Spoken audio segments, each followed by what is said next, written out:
అంటే ఇదిగో శ్రమలో కొన్ని సమయాల్లో నీ జీవితంలో అనుమతించిన తర్వాత శ్రమను మించిన శ్రమ నీవు పైకి వెడుతున్న కొలది కూడా దేవుడు నిన్ను ఉన్నతమైన స్థితిలోనికి ఆయన నడిపిస్తాడు. హల్లెలూయా. కనుక భయపడవద్దు, దేవునిని వదిలిపెట్టవద్దు, చివరి వరకు దేవునిలో నిలవబడు.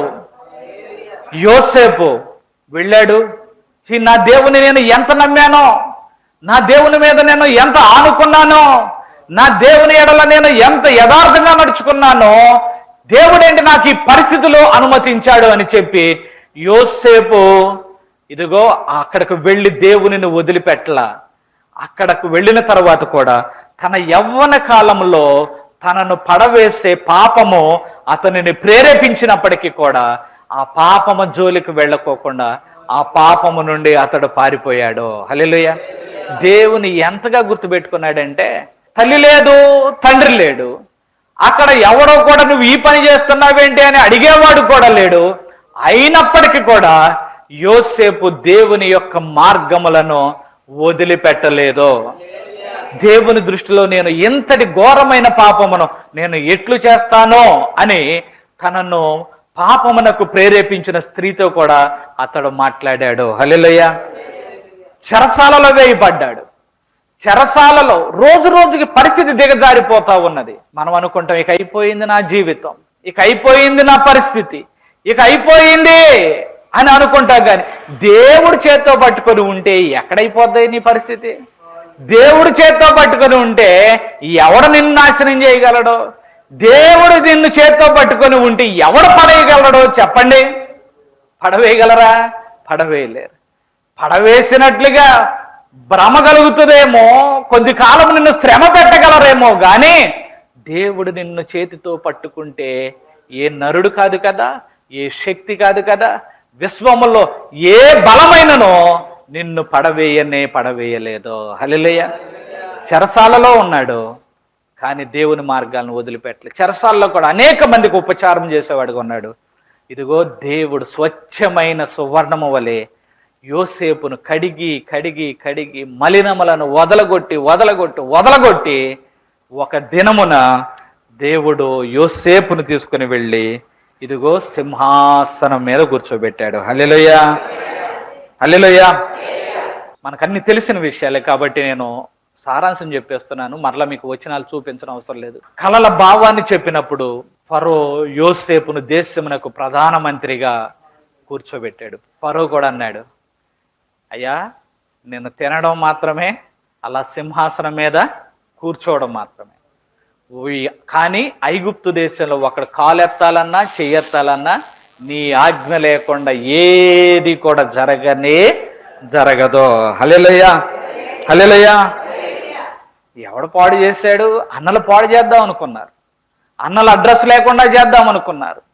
అన్నలు యోసేపును ఏదో పాడు చేసేసి ఏదో చేద్దామని అనుకున్నారు. కానీ దేవుని చేతుల్లో ఉన్న యోసేపు పాడైపోయాడా? దేవుని చేతుల్లో ఉన్న యోసేపు నాశనం అయిపోయాడా అంటే లేదు. ఆ రోజులలో అత్యంత బలమైన దేశము, బలమైన రాజ్యం ఐగుప్తు రాజ్యము. అలాంటి ఐగుప్తు రాజ్యమునకు ప్రధానమంత్రిని చేసేసాడు దేవుడు. హల్లెలూయా. హల్లెలూయా. రాజు తర్వాత కేవలం రాజు పేరుకు మాత్రమే రాజ్యమునంతటిని పరిపాలించే ఉన్నతమైన వ్యక్తిగా యోసేపును లేవనెత్తాడు. హల్లెలూయా. అందుకనే ఆలోచించండి, మనుషులు కాదండి మిమ్మల్ని దీవించేది, మనుషులు కాదండి మిమ్మల్ని లేవనెత్తేది. అంతేకాదు మన పనులు దేవుని సన్నిధానాన్ని వదిలిపెట్టేసుకునే సందర్భాల్లో మనము ఆ పని ఈ పని అని పరిగెత్తుతూ ఉంటాం. అది కాదు నిన్ను ఆశీర్వించేది తెలుసా? అది కాదు నిన్ను దీవించేది తెలుసా? ఏవిది దీవిస్తుందంటే దేవుని యొక్క కృపే, దేవుని యొక్క సన్నిధే నీకు నిజమైన ఆశీర్వాదాన్ని కలగజేస్తుంది. హల్లెలూయా. నీవు నిజమైన క్రైస్తవుడు అయితే, నిజముగా దేవునిని ఎరిగిన వాడివైతే ఈ మాట ఖచ్చితంగా నువ్వు నమ్ముతావు, ఈ మాట ఖచ్చితంగా నువ్వు ఎరుగుతావు. నీవు నామకార్థంగా జీవిస్తున్నావు కాబట్టి కొన్ని సందర్భాల్లో కొంతమందిని గురించి నేను మాట్లాడుతున్నా. నామకార్థంగా జీవిస్తున్నారు కాబట్టి దేవుని సన్నిధానమును వారు నిర్లక్ష్యము చేస్తూ ఉన్నారు. నేను కూడా చూస్తూ ఉంటా. మనకి 2-3 సంఘాలు ఉన్నాయి కదా, భద్రరాజుపాలెం, పెదవగిరాల, సాయంత్రం పూట తమ్ముడు మధులూరు గుడి అని ఒక సంఘానికి వెళ్తాడు. అంటే నేను కూడా కొన్ని సందర్భాల్లో వెళ్ళే సంఘాలు, ఇంకా అవి కాకుండా మనకు చాలా మరి అన్నయ్యలు కానీ లేకపోతే మామయ్యలు కానీ వేరే సంఘాలు కూడా ఉన్నాయి. కానీ నేను ఈ 3 సంఘాల్లో చూస్తూ ఉంటా. కొంతమంది, నేను ఎవరిని మనసు నొప్పించాలని మాట్లాడట్లేదు, దయచేసి మీరు అర్థం చేసుకుంటారనే చెబుతున్నా. కొంతమంది ఏం చేస్తారంటే దేవుని సన్నిధానానికన్నా నా శ్రమే నన్ను ఆశీర్వదిస్తుంది అనే భ్రమతో పరుగులెత్తుతూ ఉంటారు. నా కష్టమే నన్ను ఆశీర్వదింపజేస్తుంది, దీవింపజేస్తుంది అని పరుగులెత్తుతూ ఉంటారు. నేను గమనిస్తూ ఉంటా. ఎవరిని ఉద్దేశించానట్లా మరలా చెబుతున్నాను, వ్యక్తిగతంగా మీరు నొచ్చుకోవద్దు, వ్యక్తిగతంగా ఈ మాటలు తీసుకోవద్దు. ఇదిగో సంఘానికి నేను చెబుతూ ఉన్నా. పొలం పనులను పరిగెత్తే వాళ్ళని కొంతమందిని చూస్తున్నా. ఇదిగో ఆ పని ఉందని పరిగెత్తే వాళ్ళని చూస్తూ ఉన్నా. ఈ పనులు ఉన్నాయని పరిగెత్తే వాళ్ళని చూస్తూ ఉన్నా. ఈరోజే షాపింగ్లు పెట్టుకునే వాళ్ళని చూస్తున్నా. ఈరోజే పరామర్శలు పెట్టుకునే వాళ్ళని చూస్తూ ఉన్నా. కానీ గుర్తుపెట్టుకోండి, మీ శ్రమ మీ కష్టం కాదు మిమ్మల్ని దీవించేది, దేవుని యొక్క సన్నిధి మిమ్మల్ని దీవిస్తుంది. హల్లెలూయా. మనము ఎంత పరుగులెత్తినా, ఎంత పరిగెత్తినా దేవుని కృప లేనిదే ఏ ఆశీర్వాదము నీ యొద్దకు నా యొద్దకు రాదు. వచ్చినా అది నిలవబడదు. కనుక దేవుని వైపు మీరు మనసును పెట్టండి. దేవుని యొక్క సన్నిధి వైపు మీరు మనసును పెట్టండి. దేవుని యొక్క సన్నిధానంలో మీరు మోకాళ్ళలోనండి. దేవుని యొక్క సన్నిధానంలో మీరు ప్రార్థించండి. ఏ మనుషుడు మీకు వ్యతిరేకంగా లేచినా దేవుడు మీకు పక్షమున ఉండి ఆయన మీకు మేలు చేస్తాడు. ఆయన హల్లెలూయా. కనుక ఆ మాటను గుర్తుపెట్టుకోండి. యోసేపు వదిలిపెట్టలేదు. ఒక దినమున దేవుడు ఐగుప్తు రాజ్యమును ఏలేవాడిగా చేశాడు. హల్లెలూయా. 42వ వచనం 5వ వచనంలోనికి ఒక్కసారి వెళదాం రండి. ఆదికాండం 42వ వచనం 5వ వచనం. కరువు కనాను దేశంలో ఉండెను గనుక, కరువు కనాను దేశంలో ఉండెను కనుక ధాన్యము కొనవచ్చిన వారితో కూడా ఇశ్రాయేలు కుమారులు వచ్చిరి. అప్పుడు యోసేపు ఆ దేశమంతటి మీద అధికారి అయి ఉండెను. అతడే ఆ దేశ ప్రజలందరికీ ధాన్యం అమ్మకము చేయువాడు గనుక యోసేపు సహోదరులు వచ్చి ముఖములు నేలను మోపి అతనికి వందనము చేసిరి. హల్లెలూయా. ఏమనుకున్నారు? మాకు కలలు చెబుతాడా, మేమందరం అతనికి నమస్కారం చేస్తామా, వాడిని చంపేస్తే ఏమైపోతాయో, వాడిని చంపేస్తే వాడి చాప్టర్ అంతటితో క్లోజ్ అయిపోతుంది అని అనుకున్నారు. ఏ అన్నలైతే అనుకున్నారో ఆ అన్నలే వచ్చి నేలకు తలలు వంచి ఇదిగో వందనము చెబుతూ ఉన్నారు. అనగా సాష్టాంగపడి నమస్కారము చేస్తూ ఉన్నారు. హల్లెలూయా. ఐగుప్తు దేశపు అధికారి కదా, వచ్చి తలలు ఎగరేసి మాకు కొద్దిగా ధాన్యం కావాలి అంటే కుదరదు. ఇప్పుడు ఎవరి పైన ఉన్నారు? యోసేపు పైన ఉన్నాడు. ఇప్పుడు చచ్చినట్లుగా తలలు వంచాల్సిందే, వందనం చేయాల్సిందే, ఇదిగో సాష్టాంగపడి నమస్కారము చేయాల్సిందే. చూడండి దేవుని యొక్క కార్యములు ఎలా ఉంటాయో, చూడండి దేవుని యొక్క క్రియలు ఎలా ఉంటాయో, చూడండి దేవుని యొక్క గొప్ప కార్యములు ఎలాగున ఉంటాయో. హల్లెలూయా. హల్లెలూయా. ఇప్పుడు యోసేపు వద్దకు వచ్చి వందనములు చేయించు ఉన్నారు. ఎవరైతే అడ్రస్ లేకుండా చేస్తామనుకున్నారో వాళ్ళే వచ్చి వందనము చెబుతూ ఉన్నారు. ఇక్కడ మీకు ఒక మాట చెబుతాను, మనం గుర్తుపెట్టుకోవాల్సిన విషయం ఏంటంటే, శ్రమలో నుంచి తీసుకుని వెళ్ళేటప్పుడు దేవుడు నీకు ఈ శ్రమ వస్తుంది అని దేవుడు చెప్పలా. ముందుగా దేవుడు కనుక నీకు శ్రమ వస్తుంది, శ్రమ తర్వాత నీకు మరి ప్రతిఫలము వస్తుంది, నీకు ఒక సింహాసనము వస్తుందని ముందే చెబితే యోసేపు చక్కగా వెళ్ళిపోయేవాడు. నేను ఈ శ్రమలోంచి వెళ్తానట, కొద్ది రోజులైన తర్వాత దేవుడు నన్ను ఇదిగో రాజ్యానికి అధిపతిగా చేస్తాడంట అని మనసులో పెద్దగా బాధ పెట్టుకునేవాడు కాదు, కష్టం పెట్టుకునేవాడు కాదు, చక్కగా వెళ్ళిపోయేవాడు. కానీ దేవుడు చెప్పలా. శ్రమ వచ్చినప్పుడు దేవుడు నీకు కొన్ని సందర్భాల్లో చెప్పడం, శ్రమ వచ్చినప్పుడు, కష్టం వచ్చినప్పుడు నిన్ను కొన్ని సందర్భాల్లో ఆయన మాట్లాడకపోవచ్చు. మాట్లాడినప్పుడు నీవు భయపడవద్దు. నీ దేవుడు నమ్మదగిన వాడు. హల్లెలూయా.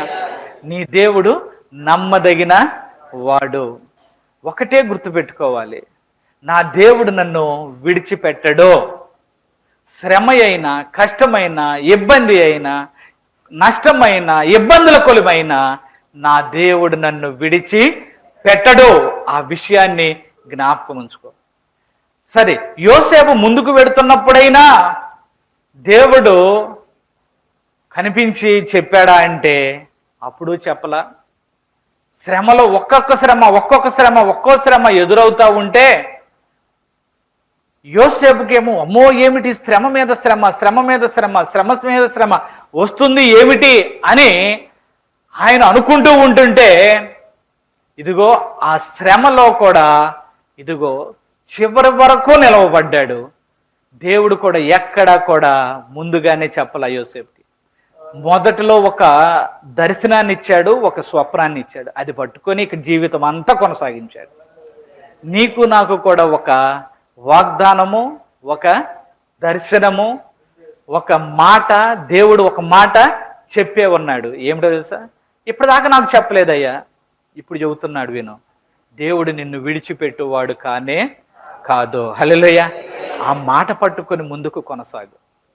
చాలా సందర్భాల్లో మనం ఏమనుకుంటామంటే దర్శనం కనపడితే దేవుడు నాతో మాట్లాడినట్టు అనుకుంటాం, లేకపోతే ఎవరైనా ప్రవచనం చెబితే దేవుడు నాతో మాట్లాడినట్లు అనుకుంటాం, లేకపోతే ఏదైనా స్వప్నమో ఏదైనా జరిగితేనే దేవుడు నాతో మాట్లాడాడు అనుకుంటాం. కానీ ఇదిగో వాక్యము ద్వారా దేవుడు నాతో మాట్లాడతాడు అనే విషయాన్ని చాలా సందర్భాల్లో మనం మర్చిపోతూ ఉంటాం. కానీ దేవుడు వాక్యము ద్వారా నీతో మాట్లాడుతూ ఉంటాడు. హల్లెలూయా. వాక్యము ద్వారా నీతో మాట్లాడుతూ ఉంటాడు. నాకు కూడా నా వ్యక్తిగత జీవితంలో చాలా సందర్భాల్లో అనుకున్నాను, ఒకప్పుడు దేవుడు నాకు ఏదైనా దర్శనాన్ని ఇస్తాడేమో, ఈ శ్రమలో ఏదైనా స్వప్నాన్ని ఇస్తాడేమో, ఏదైనా ప్రవచనం చెబుతాడేమో అని ఎదురు చూసేవాడిని. కానీ దేవుడు ఏ దర్శనం వచ్చేది కాదు. అంటే శ్రమలోంచి పెడుతున్నప్పుడు ఏ స్వప్నము వచ్చేది కాదు, ఏ ప్రవచనము వచ్చేది కాదు.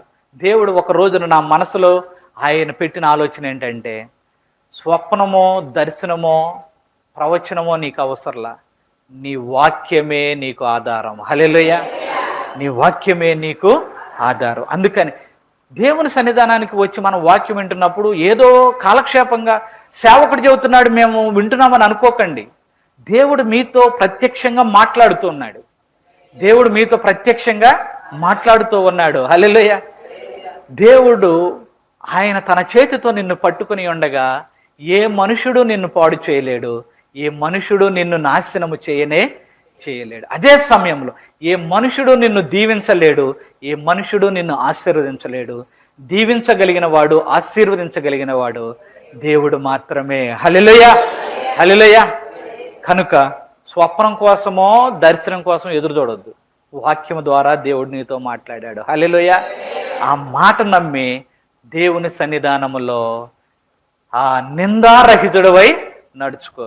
అబ్రహాంతో కూడా దేవుడు అంటాడు, అబ్రహామా నా సన్నిధిని నీవు నిందారహితుడవై నడుచుకో, నీ యొక్క బహుమానమును నేను అత్యధికముగా నీకు దయచేస్తా, నీ యొక్క రెట్టింపు బహుమానమును దయచేస్తా, అత్యధికముగా నేను నిన్ను ఆశీర్వదిస్తాను అని దేవుడు చెప్పాడు. హల్లెలూయా. ఆ మాట మనకేంటంటే నిందారహితుడవై ఉండము. ఇంకొక మాట చెప్పాలి అంటే, ఒకప్పుడు ఈ యొక్క బైబిల్ గ్రంథము లేకపోతే వాక్యము భక్తులకు లేదు. అప్పుడు దేవుడు ప్రవక్తల ద్వారా, దర్శనాల ద్వారా దేవుడు మాట్లాడి ఉంటాడు. కానీ ఈ రోజున అందరికన్నా పాత నిబంధన భక్తుల కన్నా నీవు శ్రేష్ఠుడవు, నీ చేతిలోనికే దేవుని యొక్క వాక్యము వచ్చి ఉన్నదే. హల్లెలూయా. సరే, ముగించేస్తాను. యోసేపుని గురించి 2 మాటలు చెప్పి, యోసేపు ఇప్పుడు ఆఖరిలో తండ్రి అంటాడు, యోసేపు ఫలించడి కొమ్మ. హల్లెలూయా. ఇందాక మీరు జ్ఞాపకం ఉంచుకున్నట్లయితే మనం ఆరాధనలో కూడా 2వ మాటకి ఏం చదువుకున్నాము తెలుసా? నాకు వేరుగా ఉండి మీరు ఏమీ చేయలేరు అంటూ ఆయన మొదట ఏమంటాడంటే, ఇదిగో నాలో నిలిచి ఉన్న తేగే ఫలిస్తుంది. హల్లెలూయా. నాకు వేరుగా ఉండి మీరు ఏమీ చేయలేరు. మీరు నాలో నిలిచి ఉన్నట్లయితే నేను మీలో నిలిచి ఉంటా. మీరు నాలో నిలిచి ఉన్నట్లయితే మీరు ఫలించే వారిగా ఉంటారు. హల్లెలూయా. హల్లెలూయా. యోసేపు ఫలించడి కొమ్మ అతనికి పేరు.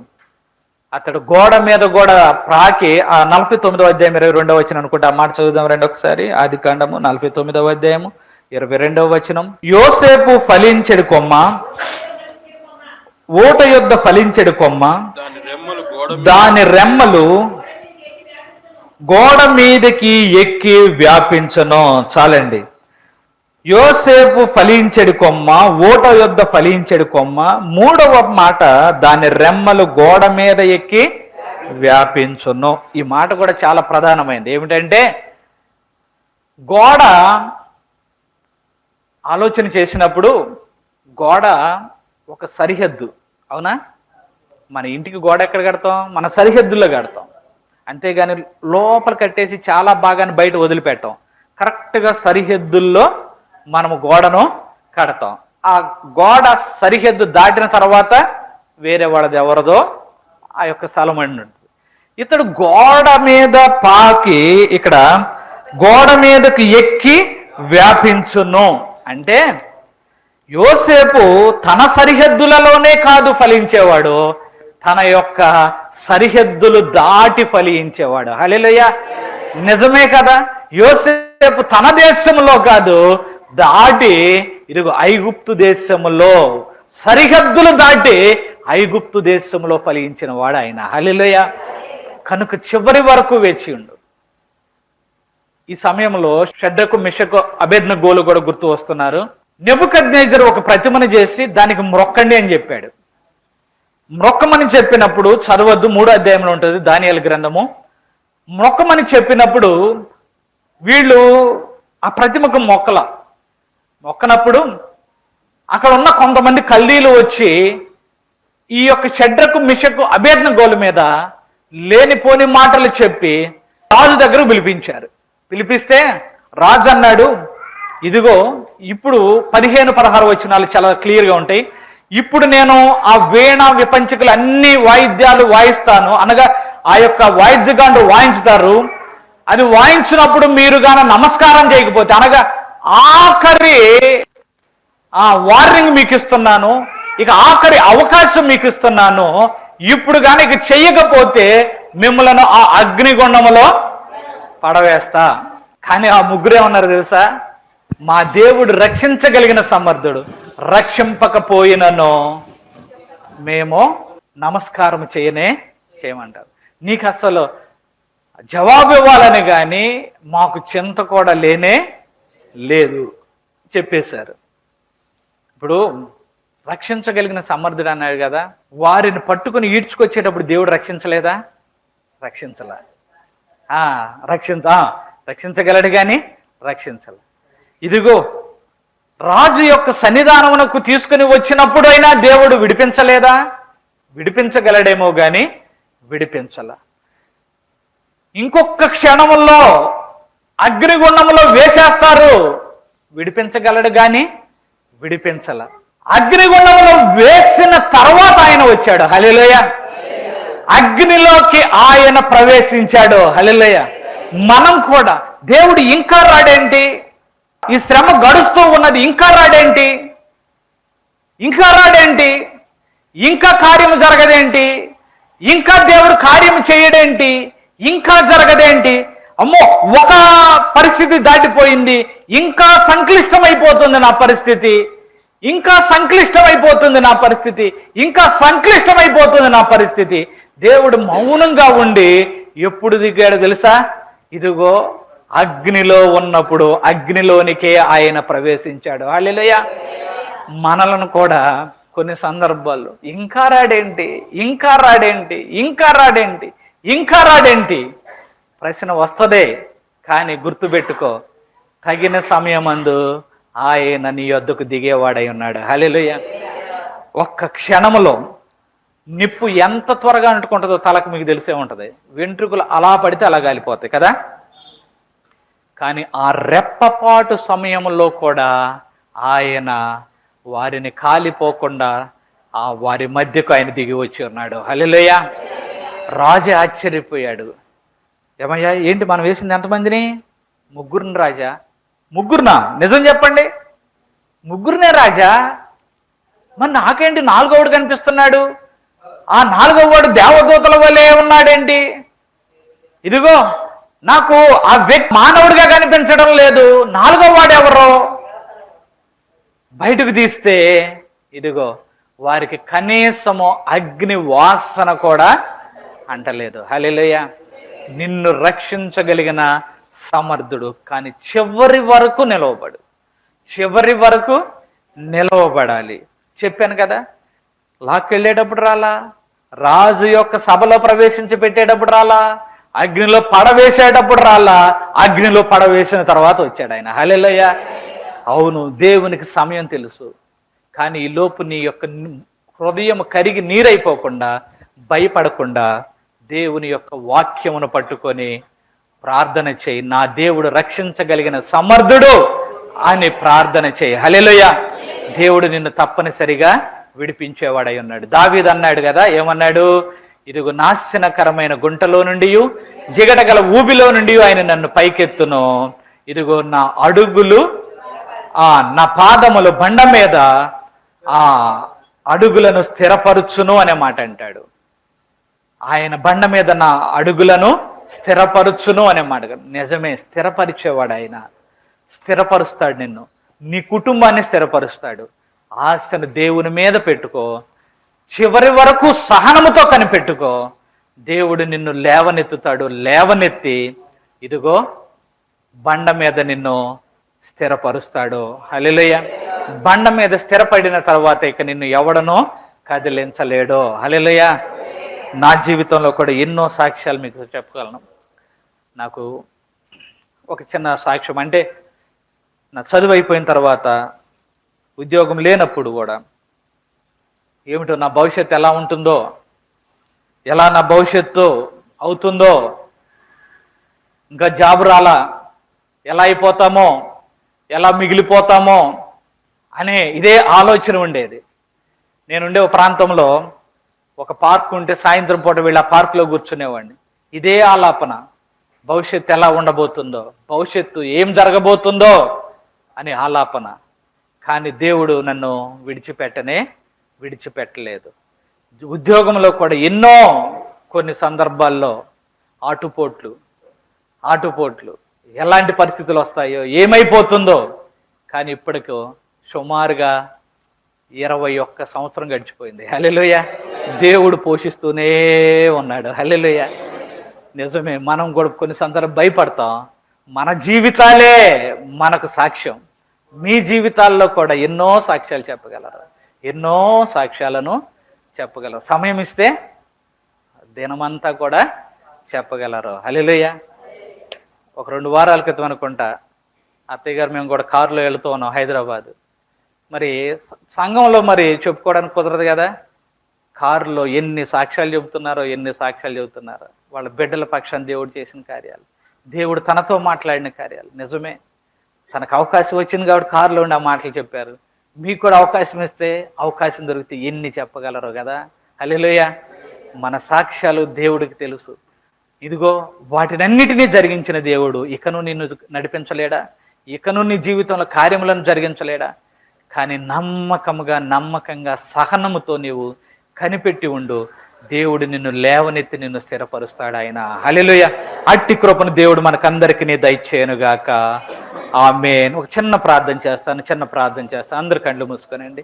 అడుగు, ప్రభువా, నాకు ఈ సమస్య ఉన్నది, ఈ శ్రమలో నుండి నేను వెళుతున్నాను, ఈ కష్టంలో నుండి నేను వెళుతున్నా, లేక ఈ ఆర్థిక పరిస్థితుల్లోంచి, ఆర్థిక ఇబ్బందుల్లోంచి నేను వెడుతున్నానని చిన్న ప్రార్థన చేయి. ప్రార్థన చేసి, ప్రభువా నన్ను విడిపించు నాయన, నన్ను నడిపించు నాయన, నా కష్టం నుండి విడిపించు నాయన, నా బాధ నుండి విడిపించు నాయన అని దేవుణ్ణి ఒక మాట అడుగు. నేను కూడా ప్రార్థన చేస్తాను.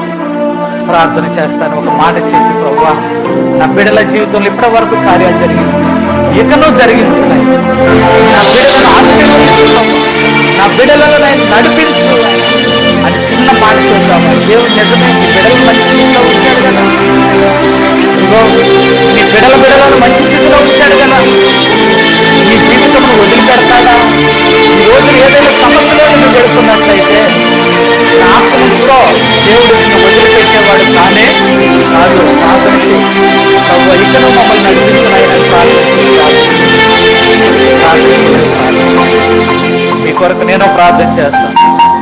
సర్వ సృష్టికి ఆదరణ కాడుబుతురైన ప్రభువా, మహోన్నతుడవగు తండ్రి, మీ ఘనమైన పాదములకు వందనాలు ఆయన.